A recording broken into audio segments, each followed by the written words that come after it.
Bonjour, je m'appelle Marie Moiret, je suis en troisième année du Bachelor Manager de la construction à l'ESTP sur le campus de Cachan. J'étais au lycée Montaigne à Paris dans le 6e arrondissement.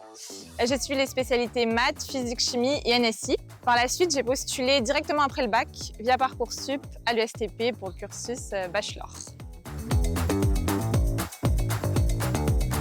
Ça me permettait en fait de faire un bachelor, donc directement après le bac. Ça évitait quand même la prépa classique tout en ayant des cours théoriques, mais un peu plus de pratique. Et en plus, j'avais l'occasion d'avoir une passerelle par la suite pour pouvoir rejoindre le cursus ingénieur.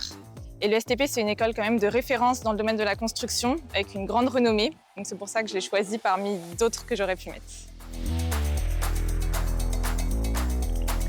J'aime beaucoup l'équilibre entre la pratique et la théorie. On va avoir déjà beaucoup de travaux pratiques, des TP, donc on a tous notre blouse et nos chaussures de sécurité. On a aussi 2 stages obligatoires. Il y en a un, donc ça va être le stage ouvrier, donc vraiment pratique avec la truelle sur le chantier. Et un autre un peu plus donc dans les bureaux. On a des cours à l'étranger. On est parti par exemple à Ciudad Real en Espagne l'année dernière, toute la classe ensemble pour avoir des cours en anglais. J'ai réussi à gagner en confiance, notamment grâce à l'association LACT, dont j'ai fait partie, c'est l'association des post-bac, et j'occupais le poste de chef communication, et aussi grâce à mes stages sur le terrain. Donc j'ai vraiment appris à aller vers les autres et vaincre ma timidité. Il y a environ 70 associations dans des domaines très variés, ça va du sport, la culture, les voyages, enfin, il y en a vraiment pour tout le monde. Et un autre aspect positif vraiment de l'ESTP, je dirais que c'est les professeurs. Qui sont vraiment à l'écoute et ils sont là pour répondre à n'importe quelle de nos questions si on a besoin. Un emploi du temps par exemple type, ça nous laisse quand même le temps d'avoir le temps pour les associations. On a déjà le jeudi après-midi qui est banalisé. Il y a des cours comme les mathématiques et l'anglais qui restent comme on avait au lycée. Et on a aussi des nouvelles matières plus axées en lien avec forcément la construction. Et justement, ça va être des cours basés souvent avec des projections, PowerPoint par exemple, et on va faire des TD en parallèle. Comme ça, on voit le cours plus des exercices pour bien s'entraîner et voir si on a compris.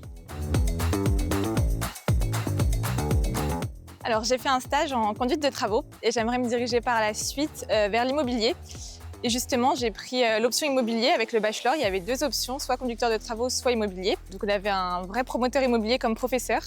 Et ça m'a vraiment donné envie de faire un stage dans ce milieu-là. Aussi, par la suite, j'aimerais tenter un double diplôme, pourquoi pas avec une école de commerce. Parce qu'il y a plein d'opportunités avec l'école, même à l'étranger aussi. Alors, si la construction t'intéresse, je te conseillerais vraiment de venir parce que c'est le bon endroit. Et même ce que moi j'avais fait en terminale, c'est en fait de faire un stage d'observation pendant les vacances, par exemple. Et tu vois un peu ce que tu pourrais faire plus tard et voir si ça te plaît vraiment avant de te lancer.